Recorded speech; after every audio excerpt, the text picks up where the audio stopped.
as the next weather maker moves in, and we remain under weather alert. Showers and thunderstorms beginning to pop. I'm going to let you know how much more we'll see into this evening with our severe threat in my Weather Authority forecast. New information in the ongoing battle between residents and BGE. The Baltimore City Council just weighed in on the protest over the external regulators, the action it will take to get some answers from the utility. And still ahead, Saturday is when recreational marijuana becomes legal in Maryland. The urgent warning from Poison Control about edibles that kids can mistake for candy. Live from WBFF in Baltimore, this is Fox 45 News at 6. We begin on weather alert. Good evening, everybody. I'm Mary Bubala. Severe storms have fired off just outside of our area, but the threat remains for the next few hours here in the Baltimore area. Let's go to Chief Meteorologist Jonathan Myers with the latest on these storms. Jonathan. Yeah, still tracking that potential of severe weather. Haven't seen anything across our area yet, although there is a cluster now along 70 and west side of 695 right near where 95 meets up that we do have a cell that's beginning to develop, and there are some pretty good lightning returns now coming with it. A severe thunderstorm watch otherwise for the entire area. Let's hammer down into this thing. You see again Columbia, Ellicott City down to Catonsville, Woodlawn, as well as Arbutus, getting some dark skies. And of course, we got the Orioles game starting in about an hour, so potentially that could be a threat too. There's more that's out to the west. Again, that severe thunderstorm watch does continue until 9 p.m. area-wide, so keep that in mind. If you have any outdoor exercise plan, you may want to delay things till after sunset, as it looks like that severe threat will begin to wane after about 9, 10 o'clock. Some showers and thunderstorms through 7, 8, 9 o'clock, and more could be coming back tomorrow. I'm going to let you know if we have any severe threat with that coming up in my Weather Authority forecast. And Jonathan, I just heard thunder outside of our TV studios. Well, we want to see your weather pictures and videos. If you can record them from a safe place, go to foxbaltimore.com, tap chime in at the top to upload. You might see your submission right here on TV and get a shout out. A traffic alert at the tail end of rush hour. I-83 South is blocked at York Road in Parkton. That is also causing delays heading out of the city, and this is due to a big rig fire. Volunteer firefighters showed a picture of hoses being run under an overpass. So far, no injuries reported. It has been a bad day for commuters out there, but good news this evening. The Key Bridge has fully reopened after a crash shut down both lanes around 11 this morning. Again, all lanes of the Key Bridge are back open. To a city in crisis now. The council just moved to hold a hearing regarding BGE's installation of external gas equipment on homes. Those regulators have sparked lots of protests. A hearing date has not yet been set, but we will be there when it is held. Now, last week's arrest of 3 city residents over the external regulators could also be headed to civil court. The group waiting to learn if a judge will take up the case against the utility. Fox 45's Amy Simpson with the controversy and how it has gotten to this point. Along Federal Hills, Warren Avenue this morning. A visible police presence as utility work continues in this Baltimore community. Today's construction just 2 blocks away. This is an abomination. From the site of Thursday's protest against BGE's ongoing work to install thousands of external gas regulators. 3 women were arrested as they intentionally blocked utility crews. We have asked a million times, show us the data that this is safer.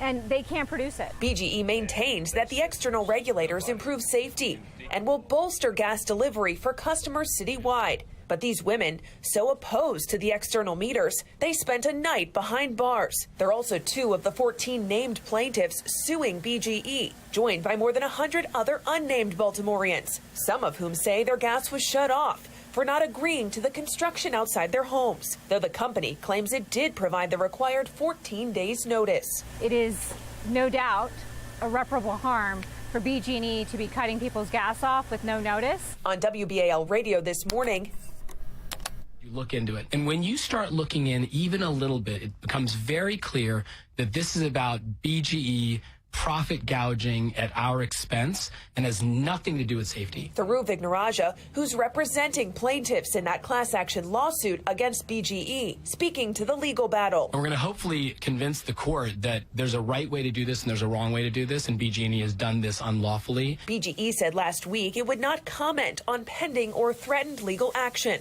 Meanwhile, residents say the external meters are damaging historic homes, roads, and sidewalks, pose a safety risk for being so close to the road. Also fearful the construction will bring utility rate hikes for everyone down the line. This is not about Federal Hill, Fells Point. It is about the entire city. This program is about increasing our rates and lining the pockets of BG&E executives. That is not okay. Amy Simpson, Fox 45 News.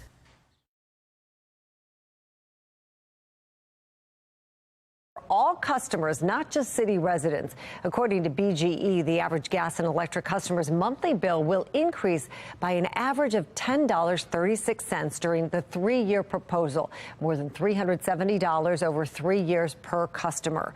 Full rate hikes are rarely approved, though, by the Maryland Public Service Commission. Some new developments in the Maryland Mosby trial tonight. Court filings show her defense team may renew a request from her previous attorneys for a change of venue. The indication comes as both the prosecution and defense request changes to pretrial deadlines. In January, the court denied a request from Mosby's previous defense team to move the trial to Greenbelt. Her attorneys unsuccessfully argued local media coverage would have too much of an impact on a Baltimore trial. The former city state's attorney is accused of perjury and making false statements on mortgage applications. Mosby has maintained her innocence throughout the legal process. Now, the big difference this time is Mosby's representation has changed. She has been assigned a public defender. We'll let you know if the filing is actually made and the eventual ruling. Maxine, thank you. Well, earlier this month, a mass shooting in North Baltimore left 6 people wounded and a community calling for more police to patrol the area. And yet it happened again. Just over a week after that mass shooting, a man was shot about a block away. Back-to-back weekends of gun violence frightening residents in the York Road corridor. Alexa Ashwell with a growing concern that there's not enough being done to address violent crime. Investigators say a 37-year-old man was found with gunshot wounds here on York Road. We're just down the street from where last Friday's mass shooting happened.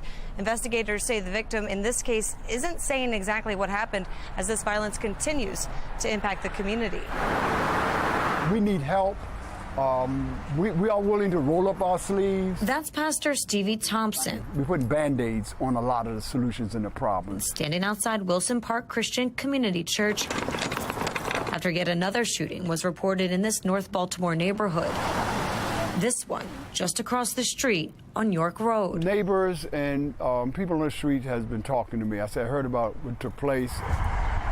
Police say they were called to the 4600 block of York Road around 1 Saturday morning, and at the scene found a 37-year-old man sitting on the porch of a home with gunshot wounds to his upper back and arm. Investigators say the victim wouldn't say what happened.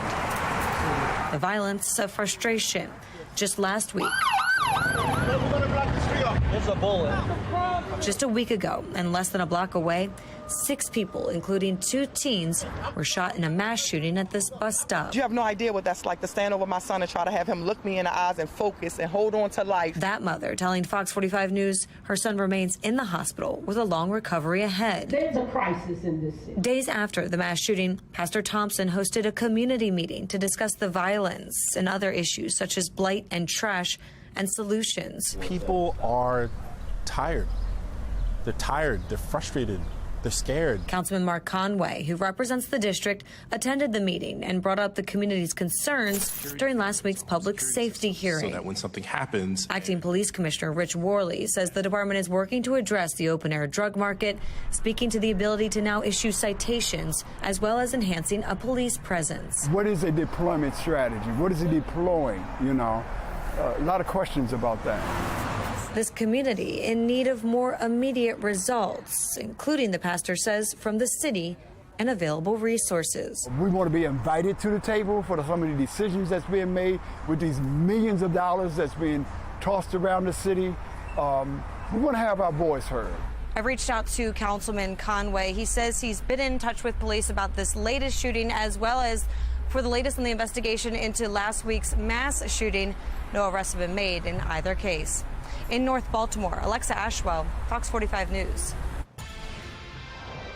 New tonight, the Mayor's Office of Neighborhood Safety and Engagement announcing another round of COVID rescue plan funding intended to fight crime. The total allocation is over $13.3 million. That's 13.3. The biggest chunk, over $7 million, goes to Youth Advocate Programs Incorporated to fund the Group Violence Reduction Strategy, or GVRS. More than $5 million will go to Catholic Charities of Baltimore to manage a pair of Safe Streets sites over 3 years. Fox 45 News will continue to seek transparency on how that money is spent once the grants are handed out. Rebecca Pryor will have a full report tonight at 10. And we are minutes away from Anne Arundel County School Board vote on whether flags like the Pride flag can be displayed. What the new policy would allow just ahead. The Supreme Court could soon determine the fate of President Joe Biden's student loan forgiveness program. I'm Janae Bowens in Washington. I'll tell you what we can expect during the court's final week of the term.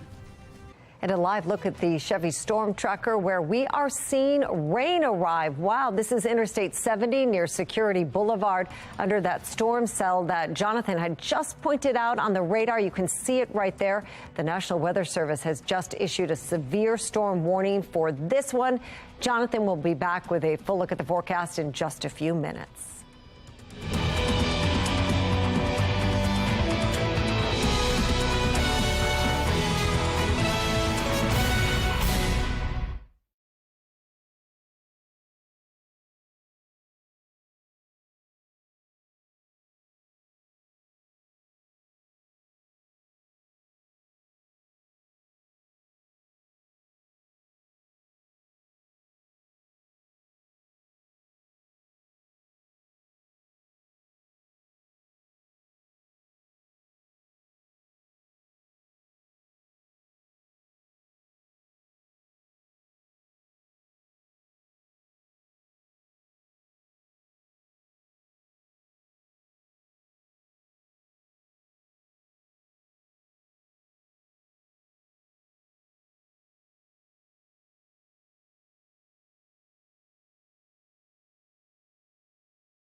A handful of Supreme Court rulings today, including on election maps, fallout from the ruling that Alabama must redraw maps that discriminated against black voters.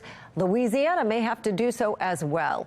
Also, survivors of sex abuse by an Ohio State University team doctor will be able to sue over the accusations against the late Richard Strauss.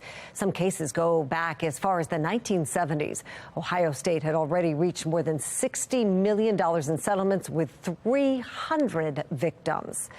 Well, there are still about a dozen other cases the high court has yet to rule on, including the president's attempt to wipe out billions of dollars worth of student loan debt and the future of affirmative action. National correspondent Janae Bowens has a look at the docket. My administration is working to provide up to $10,000 in student debt relief and up to $20,000 if the person seeking the relief received a Pell Grant. The Supreme Court is set to have the final say this week on President Joe Biden's promise of student loan debt relief. There are two lawsuits, Biden versus Nebraska, which involves 6 states, and one involving 2 students, the Department of Education versus Brown. The bigger question for this case is really, does the court think these are the right people to be bringing that case? The administration points to the HEROES Act of 2003, which grants the U.S. Secretary of Education the authority to make changes related to student loans during a national emergency, like COVID-19. But Carrie Severino, president of the Judicial Crisis Network, says it doesn't work like that. You're welcome to achieve your policy goals, but you have to do that the way the Constitution prescribes, and that is passing legislation through the House and the Senate and signing it. It's really back to Schoolhouse Rock, folks. That's the way the government's supposed to be run. Now, if the court did rule in favor of Biden, civil rights attorney Robert Patillo says the conversation wouldn't end there. There's going to be a massive push from the progressive side of the aisle to say, well, if you can do 10,000, why not all? Another major decision is around affirmative action, whether colleges and universities can continue to use race in the admission process. You know what? The Constitution is colorblind here. We need to make sure that racial preferences have no place in our public universities or in universities that receive public funding. Justice O'Connor said this shouldn't be necessary for more than 25 more years, and we're almost to that point. Severino says current policies aren't needed and hurt Asian students, but Patillo fears the end of affirmative action would be a huge step backwards. This will be the doorway to the resegregation of America. Well, Janae joins us live now from our Capitol Hill bureau. Janae, how much will it cost to pay for the loan forgiveness program if it does indeed get through the U.S. Supreme Court? Yeah, so the Congressional Budget Office says it will be about $400 billion over the next 10 years. That would be one of the most expensive executive actions in U.S. history. Mary. All right, Janae, thank you. Reporting for us live. A lot to look for in the coming days. We'll be watching. Thank you. Well, here's our look at today's top trending story. Anne Arundel County School Board members could vote on a new flag policy. It would limit which flags can be flown or displayed at the county's public schools. State, county, town flags would be allowed, as well as anything related to what's being taught. We will monitor the school board meeting that starts at 6:30 very soon.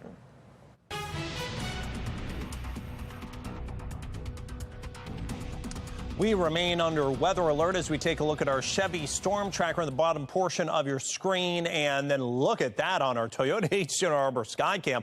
Nasty cell now rolling through. That on your screen is what's prompted a severe thunderstorm warning that is down to our south and west, at least here at TV Hill. It's down to our south and west right now. But boy, we can really hear it just outside our studios. The lightning and the thunder certainly making a ruckus right now with the purples and the pinks. That's a strong cell. We've got a severe thunderstorm warning that continues until 7 p.m. If you are in the track of this, make sure that you take cover now.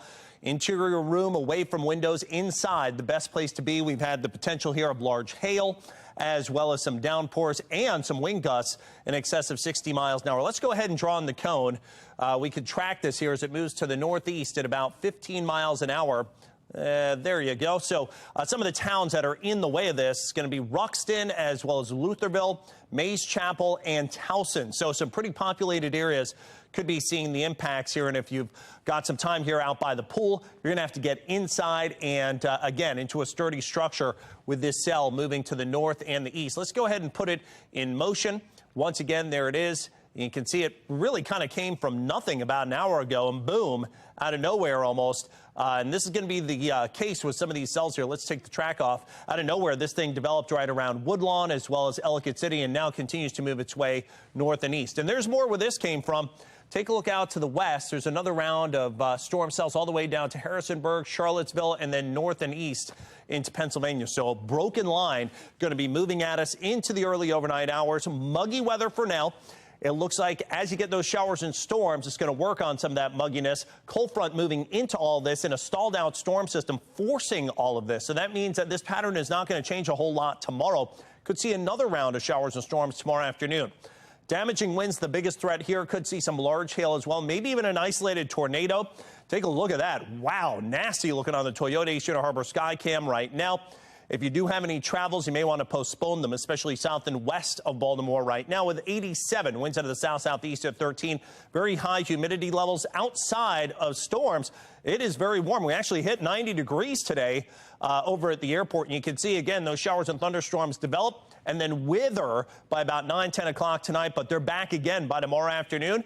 You see more of the showers and thunderstorms. There you go by about 4:45 to 6 p.m. And we will continue to track these as we work our way through the next few minutes. Continued on Fox 45 News at 6.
Children being sickened by THC candies that look like their favorite sweets at first glance is a growing problem, with recreational use becoming legal this Saturday here in Maryland. Katie Benty from our Sinclair sister station in Florida with recent concerns there and precautions that you can take here. Colorful, sweet, and tasty, but these gummies are not candy. Not a day goes by where I don't get a call about a child that's gotten into one of these gummy products. Florida's Poison Control Center medical director Dr. Jeffrey Bernstein says he's been seeing more kids coming into the ER overdosing on melatonin and CBD gummies. The most serious cases typically involving THC gummies. Some of whom need help breathing, and so we have to put a tube into their airway and put them on a ventilator for a little while until they wake up. Dr. Wendy Stefan works as an epidemiologist and educator with the center. She says part of the problem is how these products are packaged. With the THC, the really potent cannabis-derived medications, in our state, they're not required to be individually packaged. So you do, in fact, see, whole containers or open bottles where a child could potentially get a lot. Bernstein says kids often mistake these medical gummies for a sweet treat. Who can eat just one gummy bear, right? And that's exactly why so many end up eating more than their body can handle. You're supposed to just eat the ear, or just eat one, an arm or a leg, or just, a quarter of it, or eat an eighth of it. Nobody does that. And unless you read the instructions carefully, you're not going to know that. And so that's responsible for a lot of the overdoses that we see. Some of the most common symptoms to look out for are nausea, extreme lethargy, and confusion. The center is urging parents who have these products in the house, make sure they're being kept out of reach for children. It can be as simple as a cabinet lock or something more durable. This is a medicine lock bag, which actually has a lock with a key. This is a portable one, so good for travel, right? And then if you have several people taking a lot of medicine, there is sort of the full-on medicine lock box, or even a hard-sided metal safe. Better to be safe than sorry. Continuing to track severe weather on the northwest side of the city. A severe thunderstorm warning continues until 7 p.m. Right around that Towson-Timonium area. This is moving to the north and east at about 15 miles an hour. So Ruxton, Towson, Lutherville, Mays Chapel, Hampton, as well as Timonium, all in line for some strong damaging winds, as well as potentially some hail. And there's a quick look at your 10-day forecast. Going to be unsettled till things dry out as we head toward July 4th. And of course, we're going to be tracking this live on social media, on Facebook, coming up right after the show. So tune in there. Jonathan, thank you. Well, finally tonight, when the Rays come to Baltimore, you might be thinking about baseball, right? But check this out. The actual creatures were spotted playfully swimming in the Baltimore Inner Harbor. Andrew Doyle shared this video on Twitter of cow-nose rays. Beautiful to see swimming from land or a boat. They do have venomous stingers, but the good news is they are shy, so they tend to stay away from people. But quite a sight. That's all for Fox 45 News at 6. Family Feud is next. And remember, you can track the storms on the free Fox 45 News weather app. We'll see you back here for the news at 10 tonight. Thanks for watching. Good night.